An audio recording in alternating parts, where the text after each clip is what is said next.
Now Dinah, the daughter Leah had borne to Jacob, went out to visit the women of the land.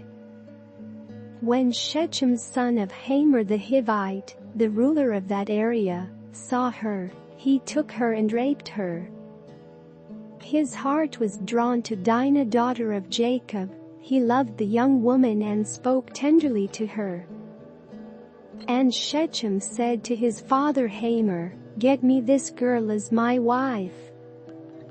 When Jacob heard that his daughter Dinah had been defiled, his sons were in the fields with his livestock, so he did nothing about it until they came home.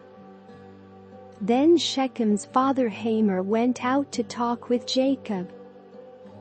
Meanwhile, Jacob's sons had come in from the fields as soon as they heard what had happened. They were shocked and furious, because Shechem had done an outrageous thing in Israel by sleeping with Jacob's daughter, a thing that should not be done.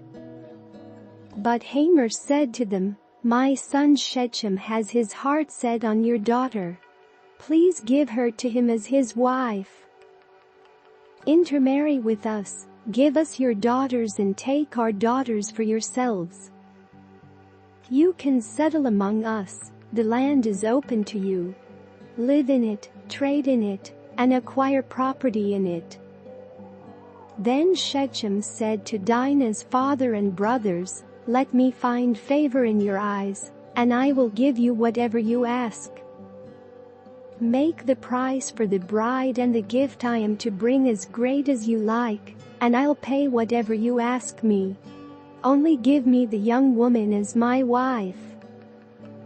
Because their sister Dinah had been defiled, Jacob's sons replied deceitfully as they spoke to Shechem and his father Hamor.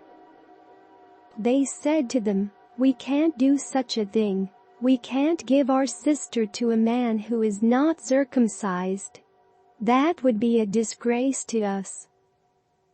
We will enter into an agreement with you on one condition only, that you become like us by circumcising all your males. Then we will give you our daughters and take your daughters for ourselves.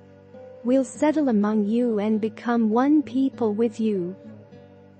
But if you will not agree to be circumcised, we'll take our sister and go." Their proposal seemed good to Hamor and his son Shechem. The young man, who was the most honored of all his father's family, lost no time in doing what they said, because he was delighted with Jacob's daughter. So Hamor and his son Shechem went to the gate of their city to speak to the men of their city. "These men are friendly toward us," they said. "Let them live in our land and trade in it. The land has plenty of room for them. We can marry their daughters and they can marry ours. But the men will agree to live with us as one people only on the condition that our males be circumcised, as they themselves are. Won't their livestock, their property and all their other animals become ours? So let us agree to their terms, and they will settle among us." All the men who went out of the city gate agreed with Hamor and his son Shechem, and every male in the city was circumcised.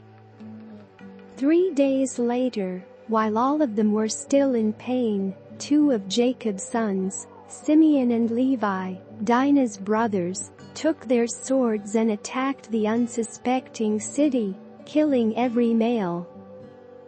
They put Hamor and his son Shechem to the sword, and took Dinah from Shechem's house and left. The sons of Jacob came upon the dead bodies and looted the city where their sister had been defiled. They seized their flocks and herds and donkeys and everything else of theirs in the city and out in the fields. They carried off all their wealth and all their women and children, taking as plunder everything in the houses.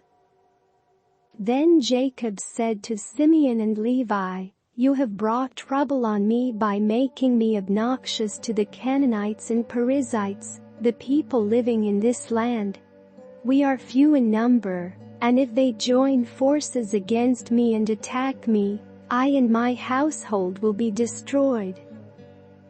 But they replied, "Should he have treated our sister like a prostitute?